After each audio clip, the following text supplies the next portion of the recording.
Macron wants clarity here and has up to now maintained quite a hard stance, notably over the non-renegotiation of that withdrawal deal. What is the UK hoping to get from this meeting? Well, what the UK and the UK recently appointed Prime Minister Boris Johnson wants a deal, he says. Some people in the opposition certainly don't believe that. But after going to Berlin yesterday and meeting with the German Chancellor Angela Merkel, and as viewed today by many of the British papers, a note of optimism where the German Chancellor said that, yes, if he wanted it, he could have 30 days to find a workable solution, a workable alternative to the backstop, that backstop in order to avoid the hard border between the Republic of Ireland, of course, an EU country in its own right, and Northern Ireland, which, of course, is one of the four nations that makes up the United Kingdom. But it looks like it will be a much more sobering tone, certainly in Paris, and that's not lost on the British media either.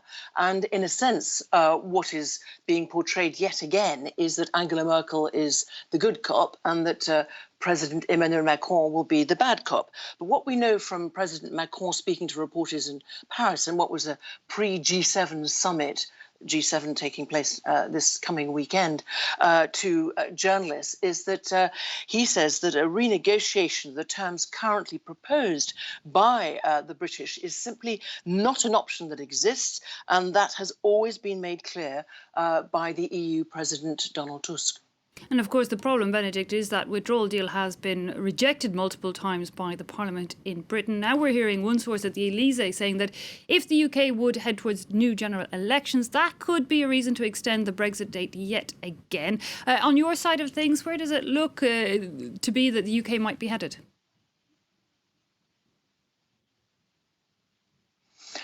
Well, anything is possible. What we know is that 31st of October is that expiry date that has been given, that extension. It was supposed to be the 29th of March.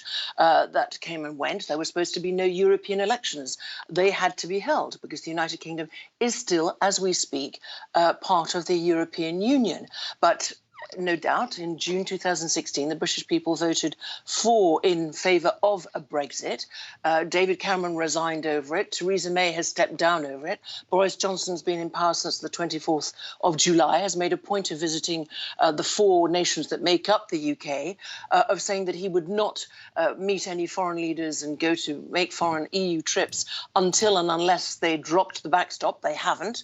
He did go to Berlin yesterday. He's coming to Paris, where you are today. And it will be interesting to see what declarations there are in light of the, I'm sure, delicious lunch. But will there be indigestion actually over the beautiful menu? Because Brexit is very much on the menu. And the impasse, certainly the difficulty that Boris Johnson has is a majority of one, and that's with a small Northern Irish party, the Democratic Unionists. That hasn't changed. He's inherited that from Theresa May. And as you say, the only withdrawal deal that was negotiated over 2 years between the UK government and under Theresa May and the 27 other EU countries has indeed been rejected 3 times by Parliament.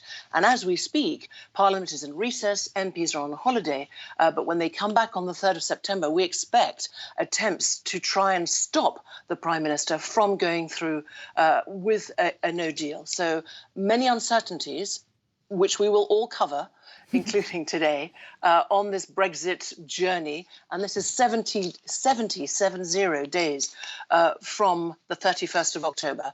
So we'll see where the journey leads us. Indeed, so many